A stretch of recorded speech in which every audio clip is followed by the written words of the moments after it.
Yazi ngivele ngabona ukuthi ikhona into e-wrong ozogcina uyishilo ngendlela ongibalekela ngayo uma ngabe ngikubona.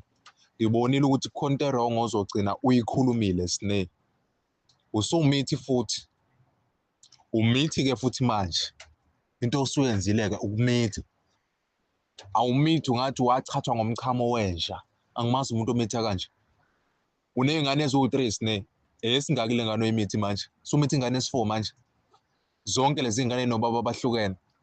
Ayikho nesibongo senye. Uyaqhubeka kodwa uyamitha. Zonke lezi ngane zodliwa yimina ezumalume wazo ngoba kuthiwa yezami kodwa anginangane mina.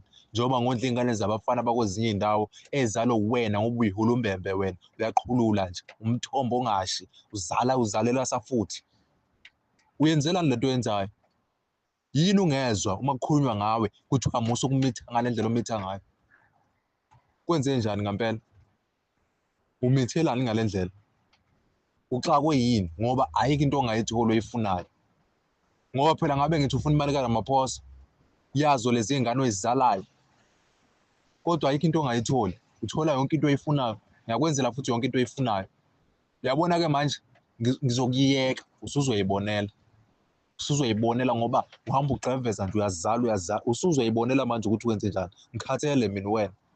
Ngikhathele uwena. Akekho umuntu ophilayo ekhanda ozizala njengawe. Uyahlanya wena. Inkinga abantu abakuboni. Uyahlanya nje. Abantu abakuboni. Ukuba utetiswa udokotela oyedwa naye ngabe sewasho ukuthi awuzali sisi wabantu uyahulula. Uzaliswa kwekati. Umthetho kuyikati noma umuntu wena.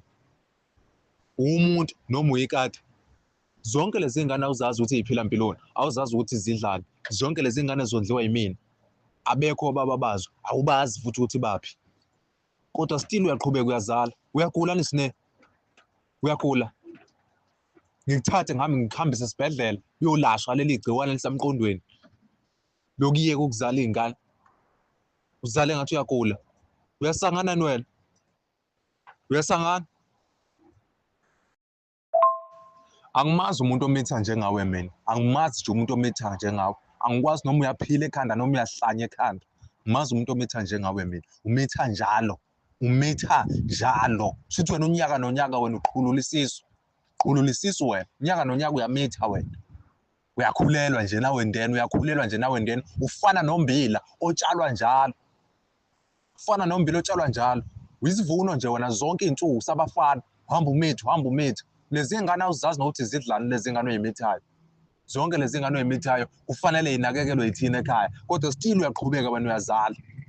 Hamba uphakamisa ikhanda lana elombhoshongo awuzazi ukuthi umithelani kangaka. Umithelani kangaka vele? Kufanele ngikwenze njani? Ngikwenze isi-counselling. Hambe ngikuyise kwi-psychology.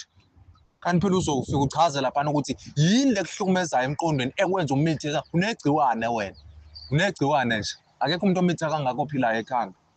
Akekho umuntu okhulelwa kanje ophilayo ekhanda. Worse, laba abantu abakhulelelwayo abakusizi ngalutho ekondleni izingane zakho. Kufanele zondliwe yithina engathi thina esuke sikuphushile lapha ukuthi hamba oneke umdidi lapha nelokhu embhedeni izindlu zabafana. Njengoba ubuso ukhulelwe. Sonke isikhathi anisebenzisi i-protection. Labantu lala nabo ubatshela ukuthi abasebenzise i-protection ukuze ungamithi wena ngoba unesinye isilula esamukela yonke into.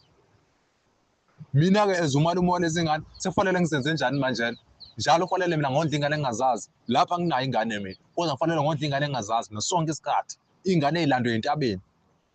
Iy'ngane ey'ngenasisekelo ey'landwe ey'ntabeni. Kufanele ngiy'lande ngizondle mina. Ngizondlele wena. Zikhule iy'ngane zikhulele wena. Kodwa zibe zondliwa yimina. Azondliwa nawe oyise bazo. Zondliwa yimi. Kwawena njengonyoko ozala lezi ngane. Awuzondli zondliwa yimina. Inkinga yakho ikuphi? Yini ngingavele ngikwakhela ihhokwe Sne uhambe uyohlala khona ehhokweni uvele uhlale khona nalezi ngane zakho ngoba wena ukhuleliswa kweyinkukhu ezalela amaqanda elokhu nje negujini lapha emahhokweni. Yini ngingavele ngikwakhela ihhokwe uhambe uyohlala khona ehhokweni ukhuluma ukuthi uzalela khona-ke. Angimazi mina umuntu ozele kathathu usumithe enye futhi ingane yesi-4 manje ayesi-4 le ngane oyimithi izokhulelaphi le ngane? Uma ngakuthatha nje ngithi ngiyakutshinga manje ngikuyisa kwezinye iy'ndawo uthathwa abanye abantu ohlala kwabanye abantu kuzoba njani nanti uzophatheka kabi ukuthi sengikulahlile ngiyakulahla ngiyakutshinga ngiyokuhlalisa kwabanye abantu kodwa uyicabangeli wena. Mithe ngathi ibhakade kugcwele amanzi. inkinga yakhe kuphi? Musa unginyanyisa, musa nje ukunginyanyisa.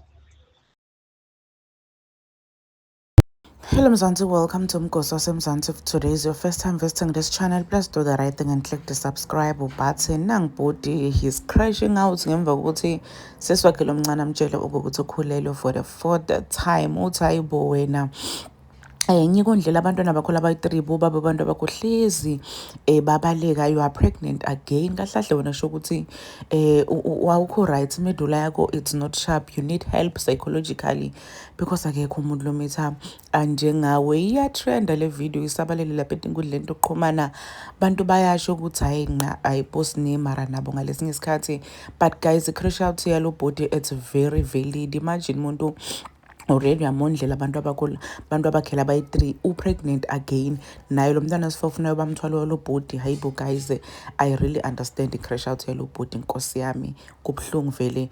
Mbona mntwana kinalu kade ndazidzinzi sebafana lokuyamitha for the 4th time, bubaby daddy bonke badla phansi but still awusifunzi isifundo.